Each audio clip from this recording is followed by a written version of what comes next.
What's going on, everyone? This is part 3 of Mark 3 of the Mega Loop.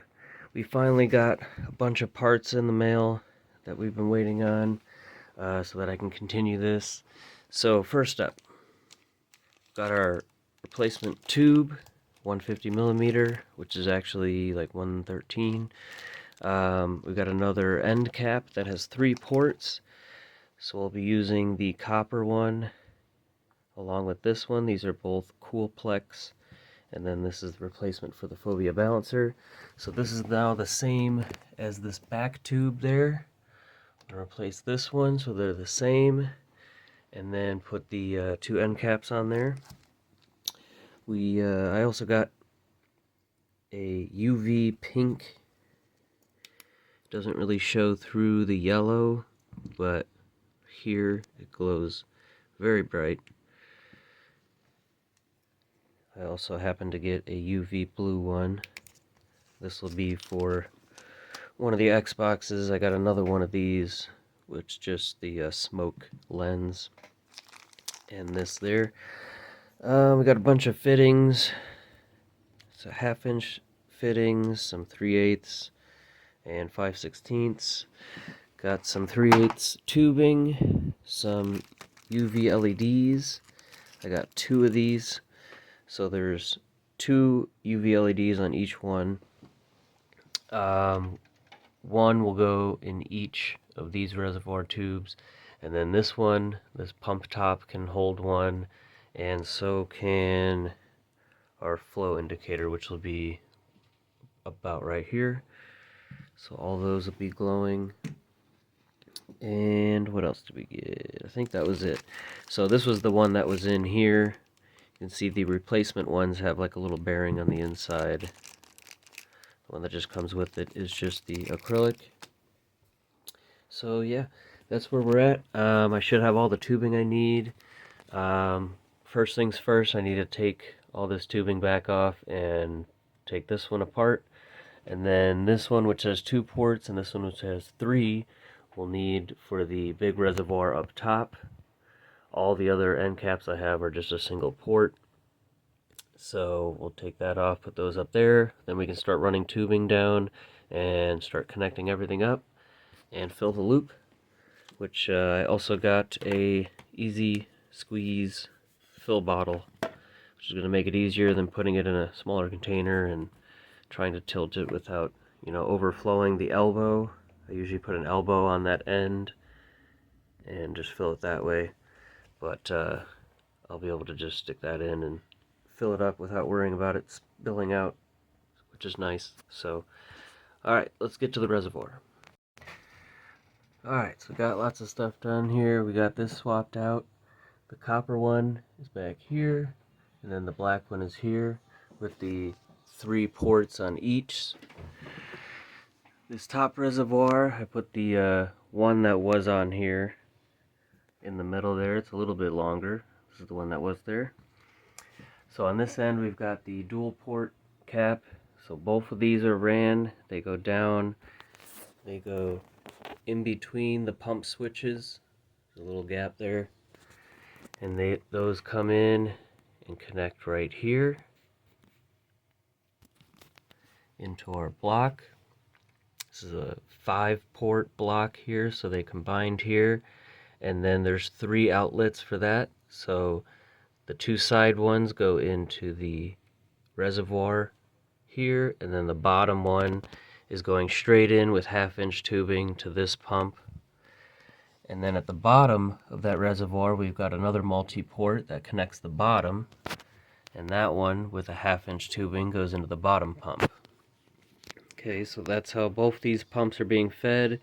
This top one here is going to take that fluid and pump it, here it goes, down here into this radiator. That's what's going up through this one, this one, this one, down here into this one, out of there, kind of snakes into this flow meter, and then back into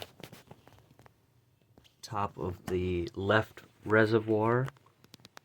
And the right reservoir will have the returns for the two smaller tubing builds, which is the PS3 and the FAT 360.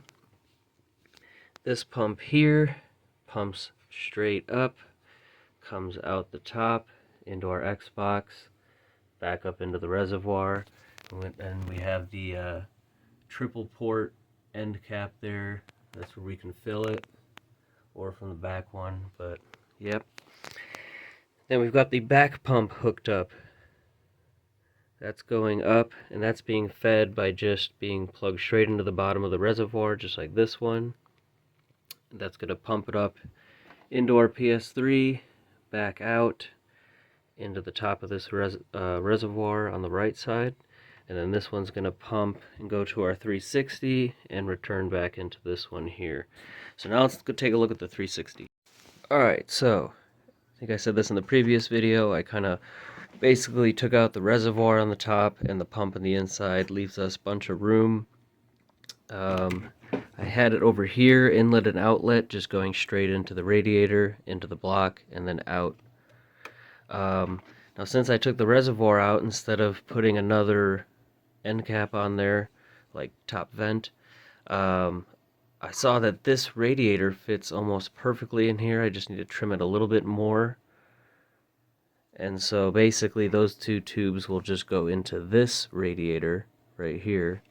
And then we'll have the inlet and outlet. We'll just have to like drill little holes for tubing to pop out somewhere on the back. Here's a good spot, however, you then compromise the clicking mechanism to hold the shell together back there. And then I put in the different temperature display, which I don't know what color it is. We're going to find out. And then eventually I want to cut a window somewhere over here and put the other Primo Chill Vortex flow indicator, like I said, that had the smoke lens, and then it'll have the UV blue propeller on the inside, so when it's off, again, all stealth, and then when it's turned on, you should be able to see the flow meter glowing. That'll be for the final product. For now, I think I'm just going to see if I can hook this up and come up with a little exit entrance port so we can get this on the shelf, plumb it up, and test out our 4-pump setup. Alright guys, we got the Stealth 360 hooked up. Got those two wires, or two tubes, swapped out with the UV red. Goes slightly bigger than the tubing that was inside here. This was like 1/4 inch, this is like 5/16, I think. And then a couple elbows, and those are going up right here, looping into the top with all the other stuff. The extra radiator and other stuff I said I was going to change, that'll be part of the final mark of the Mega Loop. But let's take a look at where these tubes go. Alright, that's these two top ones coming down.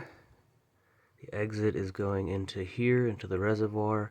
The other one's going straight down into our front pump. The back one has the UV red going, that's for PS3. And then we have the UV yellow.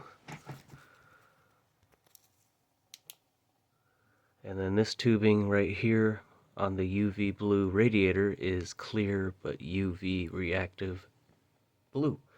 So we got the yellow, red, blue all right here. That's pretty neat. The tubing isn't as crazy as I thought it would be. It's still, I mean, there's still a lot going on here, but it's not too bad.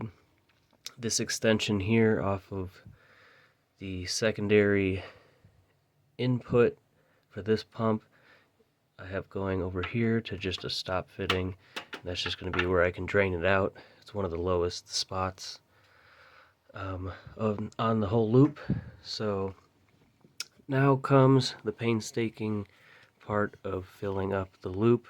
This is a 500 milliliter filling aid, and that reservoir up there is over 1,000 millimeters alone.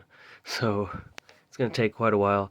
We need to get it filled up because, you know, these two pumps are wired straight into our power supply. So once that's on, those are going to start pumping. So we have to fill the whole thing up first.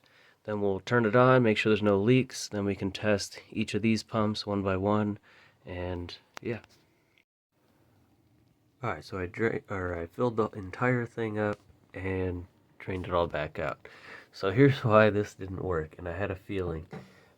Because these are all connected here at the bottom and the top, it's just causing strain on the pumps when one of these is on. Especially, you can hear these really struggling even though the water's up to here.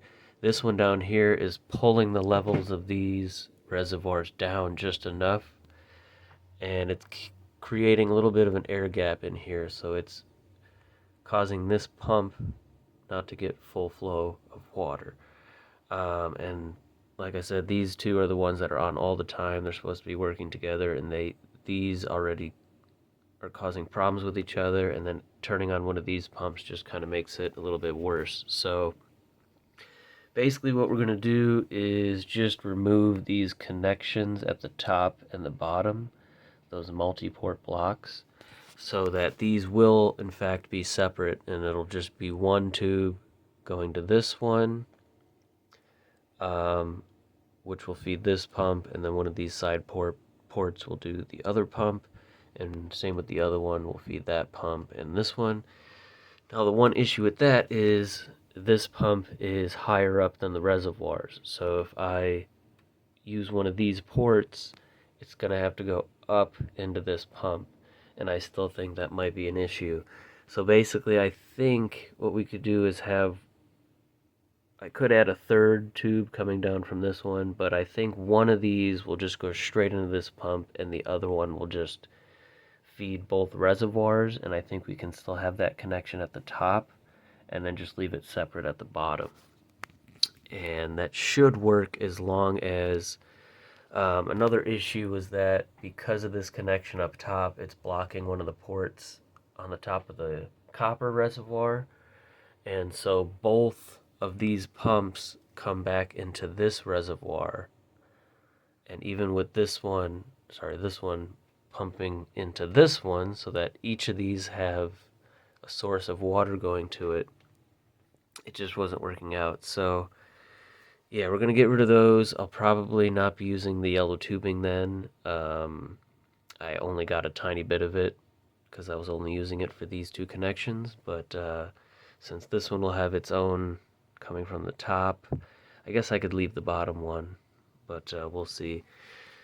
So anyway, that's pretty much the end of Mark III, I guess. We never actually got to see it working. There was a couple of leaks. None of the systems were leaking. I just had to tighten this reservoir a little bit more, and same with our flow indicator from when I swapped out the meter in there. Yeah, so I am going to have to take all these tubes back off again, all these fittings off, and I'm going to have to redo all that. As I do that, though, we're going to hide the wires better. I know all the pumps run and everything, so that's good. And I'm pretty sure I know the issue up here, and it's mainly just caused from air getting into this top pump. I think if I do that and keep these separate so that the pumps don't strain from the pressure of the other pumps running, then everything should be fine. So we're going to start Mark IV and actually solve that little issue, and then actually put in the LED lights and everything that I have, which I didn't even put in the UV strips and any of that stuff. Last thing I would want to do possibly is put some kind of metal plate up top and put a bunch of pass-throughs. That way I can just connect all these tubes from the inside up here, and then move this whole thing over and just plug all these tubes in at the top, and then when I want to take it apart, just pop those off instead of having to unplug it from here and feed them through. But yeah, that's pretty much it. Thanks for watching. We will see you in the next video.